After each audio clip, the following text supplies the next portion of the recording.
नमस्कार, मैं Arjun Lal, assistant professor from government college Kishangarh से। आज हम बात करेंगे प्रपोज़ल यानी कि प्रस्ताव के बारे में बात करेंगे कि प्रस्ताव क्या होता है और प्रस्ताव के लक्षण या इसके जो वैधानिक नियम है उसके बारे में आज की क्लास में डिटेल से चर्चा करेंगे। तो बात करते हैं सबसे पहले प्रपोज़ल के बारे में। एक वेद अनुबंध का प्रथम और आधारभूत तत्व होता है प्रस्ताव, क्योंकि यह अनुबंध अधिनियम की वह आधारशिला है जिस पर अनुबंध का निर्माण होता है। सर्वप्रथम कोई भी पक्षकार ठहराव का निर्माण करने के लिए प्रस्ताव करता है और उसकी स्वीकृति से ठहराव का निर्माण होता है। ठहराव के बिना अनुबंध का निर्माण नहीं हो सकता। अतः किसी भी वेद अनुबंध के निर्माण के लिए ठहराव का होना बहुत ही महत्वपूर्ण है। यह प्रस्ताव एवं स्वीकृति दोनों से मिलकर होता है। तो अतः प्रस्ताव अनुबंध की वह आधारशिला है जिस पर अनुबंध रूपी भव्य महल खड़ा होता है। इसके सिंपल अर्थ के बारे में बात करते हैं। सामान्य शब्दों में जब एक पक्षकार किसी दूसरे पक्षकार के समक्ष किसी कार्य को करने अथवा नहीं करने की अपनी इच्छा को इस उद्देश्य से प्रकट करता है कि दूसरे पक्षकार की सहमति प्राप्त हो जाए, तो यह एक पक्षकार द्वारा दूसरे पक्षकार के समक्ष इच्छा प्रकट करना या व्यक्त करना ही प्रस्ताव कहलाता है। बात करते हैं अब इसकी परिभाषाओं के बारे में, डेफिनेशंस। जो प्रस्ताव की जो प्रपोजल की जो परिभाषा है वह प्रोफेसर पोलोक के अनुसार उन्होंने बताया कि किसी व्यक्ति द्वारा स्वेच्छा से शर्तों के आधार पर किसी ठहराव का पक्षकार बनने की इच्छा को व्यक्त करना प्रस्ताव कहलाता है। दूसरे जो लेखक है एंसन, उन्होंने बताया एंसन के अनुसार विदित है बाध्यकारी अनुबंध के निर्माण करने की इच्छा को शब्दों या आचरण द्वारा प्रकट करना ही प्रस्ताव है। तीसरे जो लेखक है वो चेट्टी है, उन्होंने बताया कि प्रस्ताव किसी कार्य को करने या न करने का वचन है। तो इसके अंतर्गत उन्होंने बताया कि प्रस्ताव कोई सा भी कार्य है उसको करने का हो सकता है या न करने का हो सकता है। भारतीय अनुबंध अधिनियम जो 1872 है उसकी जो धारा 2(1) के अनुसार बताया गया कि प्रस्ताव क्या होता है। तो जब कोई व्यक्ति किसी दूसरे व्यक्ति से किसी कार्य को करने अथवा न करने के विषय में अपनी इच्छा इस उद्देश्य से प्रकट करे कि दूसरा व्यक्ति उसके इस कार्य को करने अथवा न करने के लिए अपनी सहमति प्रदान करे, तो यह कहा जाता है कि पहले व्यक्ति ने दूसरे व्यक्ति के समक्ष जो इच्छा व्यक्त की उसे ही हम प्रस्ताव कहते हैं।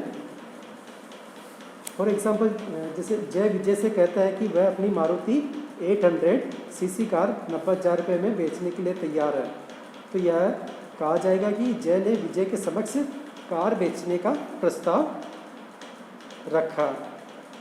इसी प्रकार अब हम बात करते हैं प्रस्ताव के लक्षण के बारे में। प्रस्ताव के लक्षण, तत्व अथवा वैधानिक नियमों के बारे में बात करते हैं। तो मुख्य रूप से जो इसके वेद प्रस्ताव के लक्षण अथवा वैधानिक नियम जो है वो इस प्रकार से है। पहला, दो पक्षों का होना, देयर मस्ट बी 2 पार्टीज। प्रस्ताव के निर्माण के लिए कम से कम 2 पक्षों का होना आवश्यक है। इसमें एक पक्षकार प्रस्ताव करने वाला और दूसरा पक्षकार जिसके समक्ष प्रस्ताव रखा जाता है। एक व्यक्ति स्वयं कोई प्रस्ताव नहीं कर सकता। दूसरा जो इसका लक्षण है प्रस्ताव का वह है किसी कार्य को करने का प्रस्ताव। प्रपोजल में बी टू डू एनीथिंग। जब प्रस्तावक अपनी इच्छा दूसरे पक्षकार के समक्ष किसी कार्य को करने के संबंध में व्यक्त करता है तो ऐसे प्रस्ताव को सकारात्मक प्रस्ताव कहते हैं।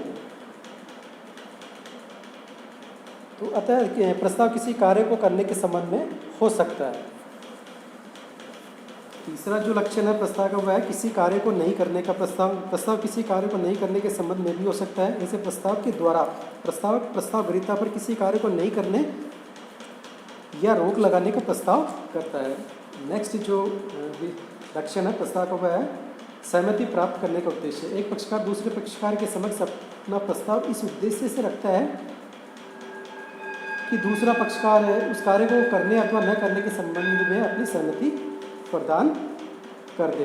यदि कोई व्यक्ति दूसरे पक्ष से सहमति लेने के लिए अपनी बात न कहे तो उसे न तो प्रस्ताव कहा जा सकता, न ही उसकी सहमति दी जा सकती है। नेक्स्ट जो लक्षण है प्रस्ताव का, वह है प्रस्ताव वैधानिक संबंध स्थापित करने के उद्देश्य से। नेक्स्ट पॉइंट है, प्रस्ताव की प्रकृति ऐसी होनी चाहिए कि जिसमें दोनों पक्षकारों के मध्य वैधानिक अधिकार एवं दायित्वों की उत्पत्ति हो सके और जिसके परिणामस्वरूप वेद अनुबंध का निर्माण हो सके। ऐसी प्रकृति के प्रस्ताव जो सामाजिक रीति रिवाजों, परंपराओं, प्रतिष्ठाओं या पारिवारिक, राजनीतिक अथवा मनोरंजन से संबंधित हो, इन प्रस्तावों के आधार पर प्रस्तावों के मध्य वैधानिक उत्तरदायित्व या संबंध उत्पन्न नहीं होते हैं, जैसे साथ घूमने जाना, खेलने जाना, साथ अध्ययन करना, साथ भोजन करना, पिक्चर जाना या घुड़सवारी करना जाना, किसी समारोह में साथ साथ भाग लेने जाना आदि के संबंध में जो प्रस्ताव वैधानिक संबंधों का निर्माण नहीं कर पाते हैं। नेक्स्ट जो प्रस्ताव का लक्षण हुआ है, प्रस्ताव विनय के रूप में होना चाहिए, प्रपोजल एज ए रिक्वेस्ट। जब कोई भी पक्षकार दूसरे पक्षकार के समक्ष प्रस्ताव करता है तो ऐसा प्रस्ताव विनय यानी कि रिक्वेस्ट के रूप में होना चाहिए, तथा प्रस्ताव आज्ञा के रूप में नहीं होना चाहिए, क्योंकि आज्ञा का तो पालन करने में बाध्यता हो जाती है। नेक्स्ट पॉइंट, प्रस्ताव विशिष्ट अथवा सामान्य हो सकता है। जब कोई प्रस्ताव विशिष्ट व्यक्ति या पक्षकार के लिए किया जाता है तो वह विशेष व्यक्ति को ही स्वीकार कर सकता है, अन्य कोई व्यक्ति नहीं स्वीकार कर सकता है, तो इसे विशिष्ट प्रस्ताव करते हैं। इसके विपरीत जब प्रस्ताव सामान्य जनता या व्यक्तियों के अतिरिक्त समूह या संपूर्ण विषय के लिए हो तो सामान्य व्यक्ति उस प्रस्ताव की शर्तों का पालन करके स्वीकार कर सकता है। अर्थात सामान्य प्रस्ताव को कोई भी व्यक्ति उसकी शर्तों का पालन करते हुए स्वीकार कर सकता है। नेक्स्ट पॉइंट, प्रस्ताव की शर्तें निश्चित हो। प्रस्ताव की समस्त शर्तें निश्चित हो, स्पष्ट होनी चाहिए। अनिश्चित शर्तों वाले प्रस्ताव असंगत तथा स्पष्ट प्रस्ताव को वैधानिक रूप से वैध प्रस्ताव नहीं माना जा सकता। नेक्स्ट, प्रस्ताव स्पष्ट अथवा गर्भित हो सकता है। प्रस्ताव को मौखिक अथवा लिखित रूप से स्वीकारकर्ता के समक्ष रखा जाता है तो इससे प्रस्ताव को स्पष्ट प्रस्ताव कहते हैं। जब प्रस्ताव किसी व्यक्ति के आचरण या व्यवहार, कार्यशैली, व्यापारिक रीति रिवाज, प्रचलित परंपराओं किसी अन्य ढंग से किया जाता है तो वह गर्भित प्रस्ताव कहलाता है। नेक्स्ट पॉइंट, प्रस्ताव का सम्मान आवश्यक है। कोई प्रस्ताव अनुबंध के रूप में तभी परिवर्तित हो सकता है जबकि उसकी स्वीकृति कर दी गई हो, तथा प्रस्ताव की जानकारी स्वीकर्ता को आवश्यक रूप से भी होनी आवश्यक है। नेक्स्ट पॉइंट आता है, प्रस्ताव के सेवन का कोई भी माध्यम हो सकता है। प्रस्ताव के सेवन यह जानकारी संबंधित पक्षकार जिसके समक्ष प्रस्ताव किया जा रहा है किसी भी माध्यम या ढंग से किया जा सकता है। यह समझ मौखिक, लिखित या अन्य तरीके से हो सकता है, लेकिन महत्वपूर्ण बात यह है कि प्रस्ताव की जानकारी प्रस्तावित को हो जानी चाहिए। नेक्स्ट पॉइंट आता है, प्रस्ताव के साथ विशिष्ट शर्तों का भी संबंध होना आवश्यक है। एक वैध प्रस्ताव के निर्माण के लिए आवश्यक है कि प्रस्ताव के संबंध में कोई विशिष्ट शर्तें हैं तो उन्हें प्रस्ताव के साथ ही बता देनी चाहिए, अतः प्रस्ताव के स्वीकृत होने के बाद यदि प्रस्ताव की शर्तों की जानकारी होती है तो वे शर्तें स्वीकर्ता पर लागू नहीं होगी।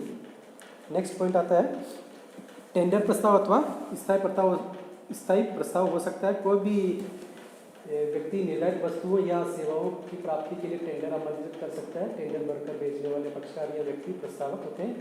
जब निविदा या टेंडर में से किसी निश्चित या विशेष मात्रा में वस्तुओं या सेवाओं की पूर्ति के लिए प्रस्तुत किया जाता है तो उसे निश्चित प्रस्ताव कहते हैं। ऐसी स्थिति में टेंडर के स्वीकार होते ही पक्षकार के मध्य अनुबंध का निर्माण हो जाता है। नेक्स्ट प्रस्ताव का लक्षण है वह प्रस्ताव करने का निमंत्रण है, वो प्रस्ताव करने की इच्छा में अंतर होता है। प्रस्ताव के निमंत्रण में प्रस्ताव करने की इच्छा से भिन्न है, अलग होता है। प्रस्ताव द्वारा दूसरे पक्षकार या व्यक्ति के प्रति उसकी सम्मति प्राप्त करने के उद्देश्य किया जाता है और प्रस्ताव की स्वीकृति वेद प्रस्ताव को जन्म देती है। तो मतलब प्रस्ताव की जो भाषा इसका स्पष्ट होना आवश्यक है जिसके आधार पर अनुबंध का निर्माण या जन्म हो। टेंडर मांगना, मूल्य सूचना, प्रविवरण, पूछताछ, उत्तर या समय सारणी या बीमा का विज्ञापन या प्रस्ताव वातायन सजावट या डिस्काउंट सेल आदि केवल प्रस्ताव के लिए निमंत्रण मात्र होते हैं, प्रस्ताव नहीं।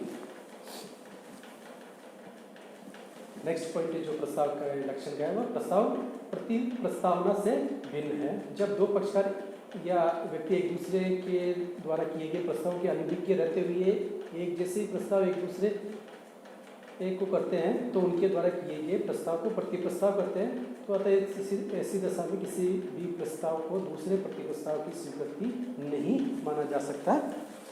तो ये था प्रस्ताव के बारे में कि आज हम क्लास में हमने प्रस्ताव के अर्थ और विशेषताएं और उसके प्रस्ताव के लक्षण या जो वैधानिक नियम है उसके बारे में डिटेल से चर्चा की। तो आज की क्लास में इतना ही। नेक्स्ट क्लास के अंतर्गत हम नेक्स्ट टॉपिक के बारे में चर्चा करेंगे। Thank you.